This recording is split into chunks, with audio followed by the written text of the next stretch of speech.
हई रे मैट्रिक तो सरिला एबे कौन करियो बोली भाबुछु भाबुची बापा संगे चाष कम लगी बोली काहे कि तू पर आईटी करियो बोली कहथिलु कहूली जे हेले से सब बहुत खर्च हम हॉस्टेल रहिबा बही पत्र खाइबा खर्च कॉलेज फीस एते सब कोन बापा देई परिबे एरे एत कथा कहीं तू चिंता करुचु आम पाई परा कालिया अच्छी माने कौन सब कथार कालिया अरे बोका आम कालिया योजना रे अंतर्भुक्त आम जिते सब चाषी परिवार अच्छु तांको पिलामानकर धंदामूलक शिक्षा पाई आम राज्य सरकार परा सब अर्थ बहन करुचंती हां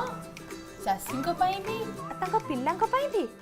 एते कथा हम ପାଇଁ किए भाबुची म किए आम प्रिय मुख्यमंत्री नवीन पट्टनायक सुन तू चिंता छाड़ी पाठ पढ़ आगुक बढ़ धन्य से कालिया धन्य आम नवीन बाबू